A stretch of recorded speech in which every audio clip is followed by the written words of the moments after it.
Sa panaghugpong sa mga batid sa produksyon sa drama sa kahanginan, namugna kining sugilanon.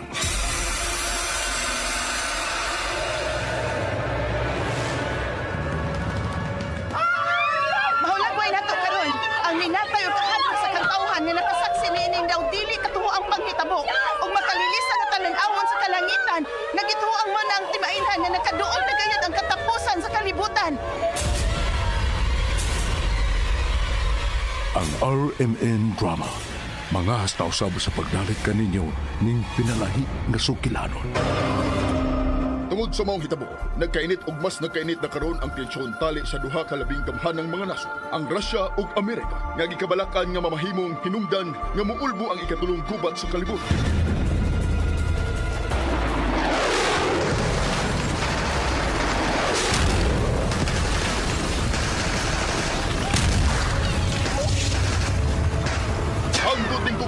Sa padayon nga rescue and retrieval operations, mas nakadaghan ang hikaplagang patay. Human may kusog-kusog ang pinakakusog na bagyo o human masinati sa miaging mga adlaw ang labing makusog na lino nga sukat-basukan. Wa pa masinati sa kalibutan. Gipadayag, Kapitulo 13, Tudling 16 ngadto sa 18. Ipugos sa mananap nga mapatikan ang tanang mga tao, inila o dili inila, dato o kabus, ulipon o dili ulipon diha sa tuo nilang kamot o agtang. Way makapamalit o makapamaligya gawas niya itong may patik sa ngalan sa mananap o sa numero nga simbolo. Sa labtonon kini, ang maalam makasabot sa kahulugan sa numero sa mananap. Ang numero ni ini, 666. Kung tinuod nga mahal sa Diyos ang iyang katawan, Father Nestor, nga nung mitugot man siya nga mao kini ang may tabo ug atong nagatan. Tungod sa nagkagrabi ng kasalanan sa katawan, Rami, sa pagkamasinupakon sa kasuguan, ug suwa pag-ila sa Diyos nga labing gamhanan, apan dili na kini katingadan, kay gipadayag na kiningdaan sa atong Ginoong Hesukristo, kang San Juan Evangelista, libuan na katuig, gikan sa kasaysayan. Ang gipadayag.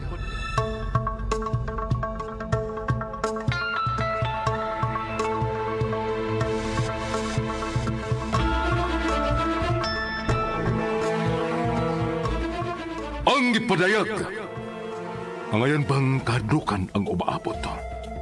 Unsa kalikunan mong pagtuo o pagsalig sa labing gamhanan o buhi na Diyos. Dili magkinimatay di mahilo ka pa sa naisulat ng daan o umaabot pang magkalilisang na mahitabo sa kalibutan. Ang gipadayag! Gimugna alang sa kalingawan, uban ang pamasin nga maghatag og pagtulutan, apan dili aron paghatag og kahadlok sa katawan. Sa panuwat sa ubos ninyong igsuon, Glenn Pino. Direksyon, Dino Birungan Eliseo. Spinner, Ariel Mancao. Soundman, Ricky Garing. Technician, Lloyd Gabiana. Dalit kaninyo sa RMN Drama.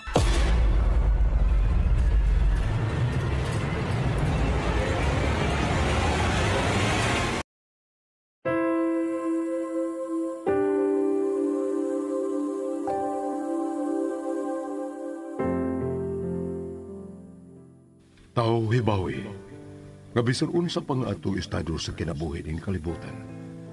Bisan unsa pa man ang atong binuhatan, tumong o katuyuan, walay malilong nining tanan, kay nakita man kini sa Dios nga labing gamhanan.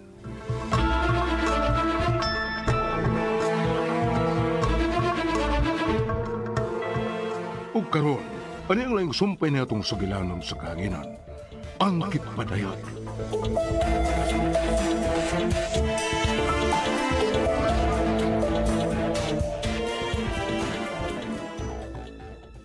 Wala ka kinikontak ka 15 minutes pa. Human ka di ba kabaya sa Manila International Airport? Usa? God! Huwag ka balak there's possibility kang i-hijack or na-crash. Hindi. Oh. No!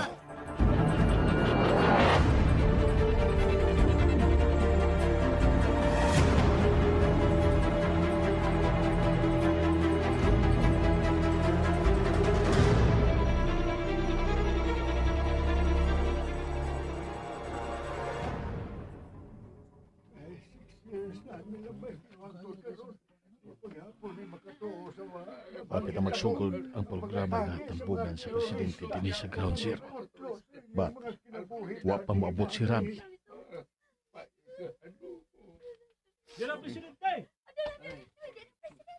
Shit. Miabot na lang ang chopper na gisakyan sa presidente. Ug napuno na sa mga tao ang tibok area sa Ground Zero. Pero si Gio, wa gid manawag kung di na ba siya sa area or coming na. Nagpaabot pa gid siya nga akong paluapon. Itog pa na ang chopper sa presidente.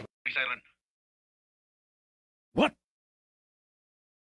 Ugod sa ibot mong ipasabot.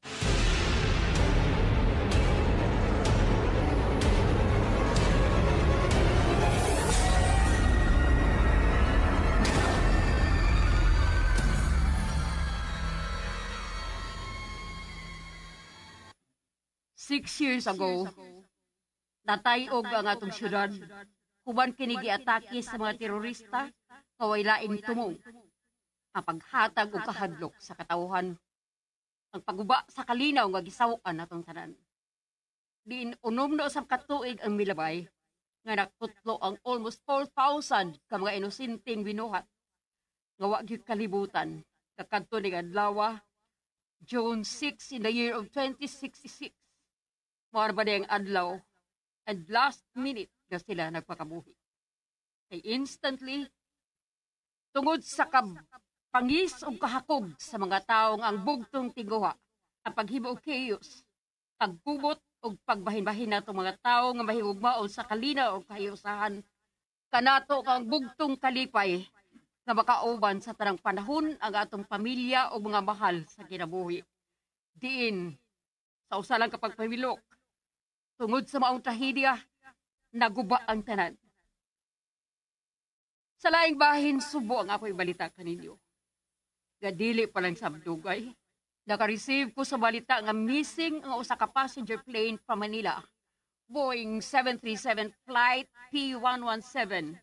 Diyan giluwanan sa dili mo minus sa 183 ka mga pasahero. Di nalakip mismo sa mga pasahero ang akong apo nga si J.R. Vargas, kauban siyang hinikugma. Kagituhuan, gakunwa makrash ang mga avion, pahimo gituyo pag-hijack sa mga terorista aron dungan sa atong himo karon nga paghandom sa ilang kabangis. Ila usag mapakita nato nga that they still exist kung makahimo paghihapon sila sa bisan unsa nga ilang gustong buhaton. Patagbaw lang ang ilang yawan ang buhat ug kahakok.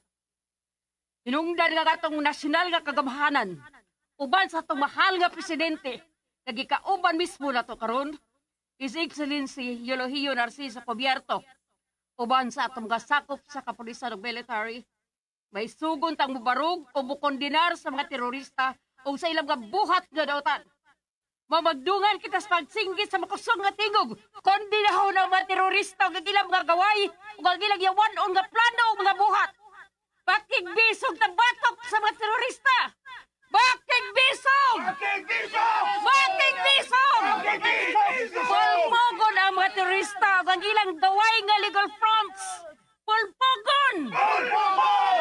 Pakpakan na ito katutag sa tagsa ka mga kaugalingon!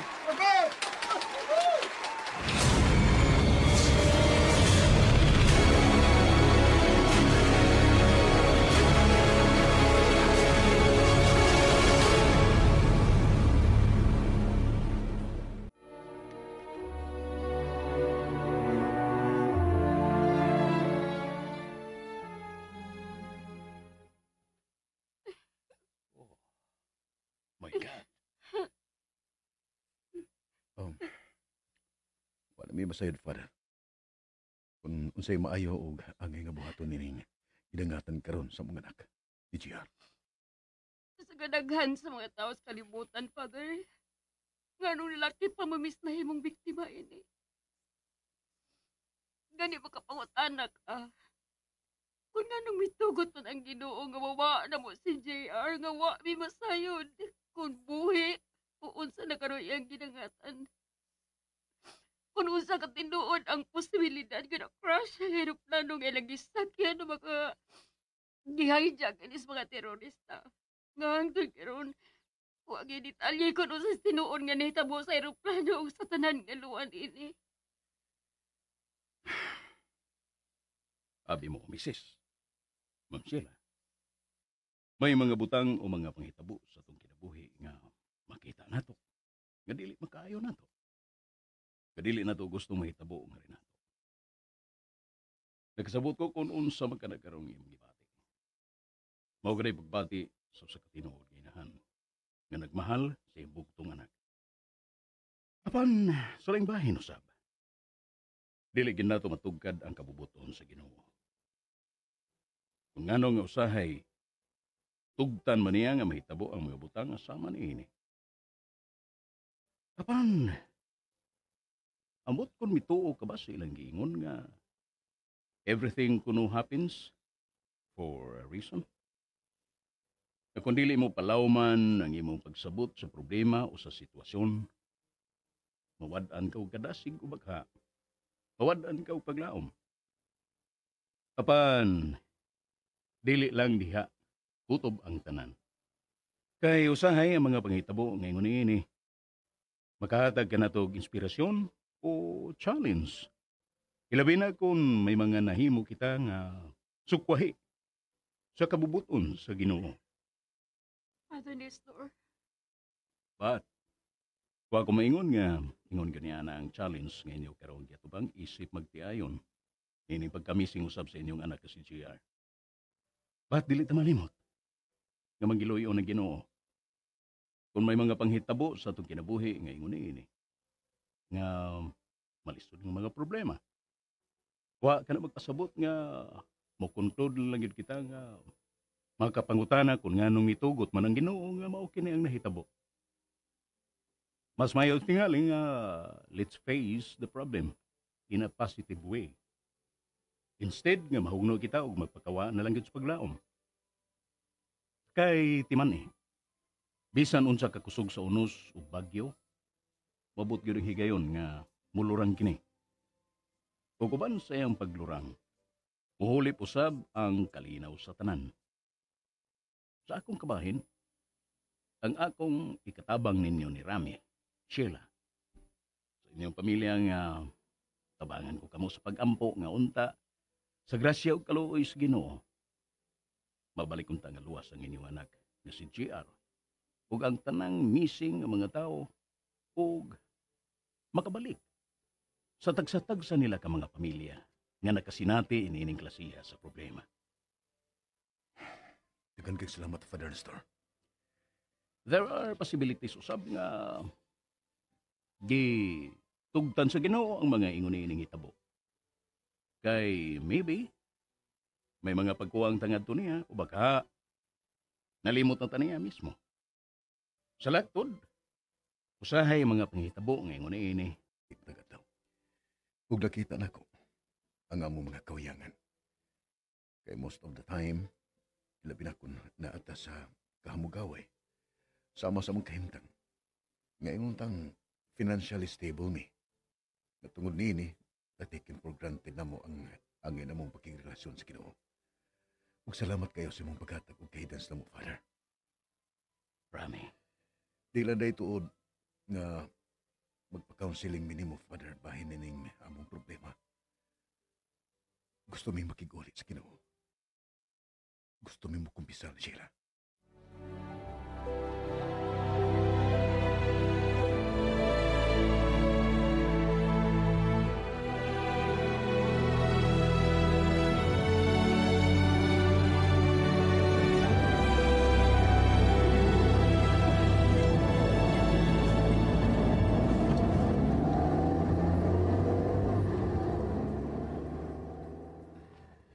Unsa karay imong gibatihan nga nasulti na nimo ni Father ang tanan nimong gibati. Ug kuman ka makakumpisal niya. although napaghihapon ang problema, matunay kalainan. Tungod sa mga pagpasabot ni Father Nestor na ako personally, kung sa akong pagpakig-uli sa Ginoo through confession. Na-feel na ko nga nag-uban ako ang Ginoo. Gawa na ko niya pasagdi. nga kung gisakitan ko sa siya din ang atong problema. And that, nakita na ko positive side inigita mo ka.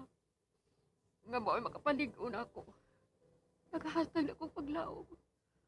Nga usaw niya din ng mga adlaw. Sa grasya o kabubuton sa Ginoo. Ikauban na sa pagbalik si JR nga atong anak.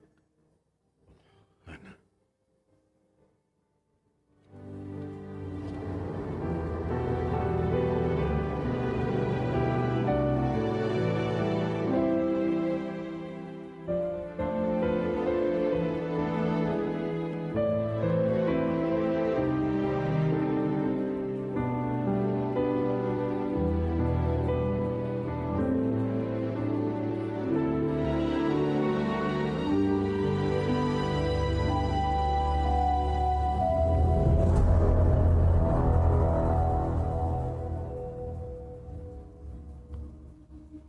Until now, Ram, padayon pang naglihok ang mga taga-intelligence division ug ang tanang mga ahensya sa kagamahalan. Nga may jurisdiction din hitabua sa pagpanggather o mga information kung hain gyud ang Boeing 737 B117 nga gisakyan sa imong anak o sa ubang missing nga mga pasahero. Ug unsa gid ka tinuod nga gi-hijack ang baong plane o baka nag-crash kini. Patag karon og niya, morilay na ako si General Chubibo sa Philippine Air Force.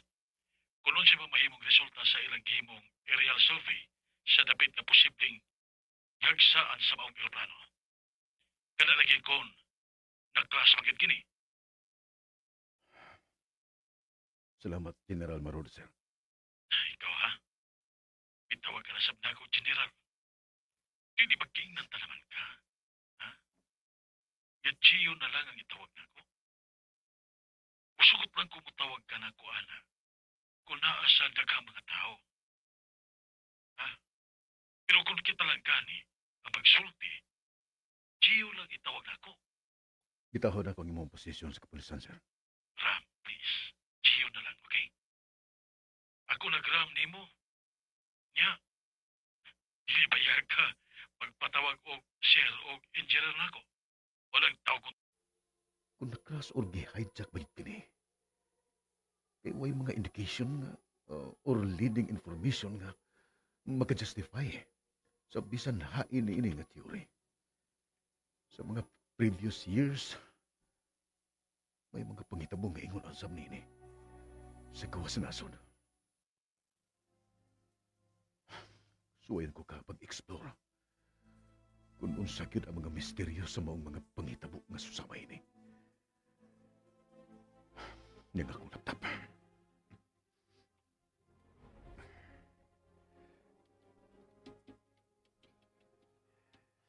Missing plane theory. Niya mga results. Mostly ang niya din Malaysian Airlines Flight 370 disappearance theories. What happened to MH370? 5 theories evaluated. Oh, niya ba? Oh, conspiracy theories? Psychology behind flight MH370? Sipot pa sa buti ni. Planado ang paggawa sa Boeing 737 Flight P117 nga gisakyan sa kong anak. Sa mga crews ug ubang mga pasahero. Gagituyo ug sabotahe kini. No.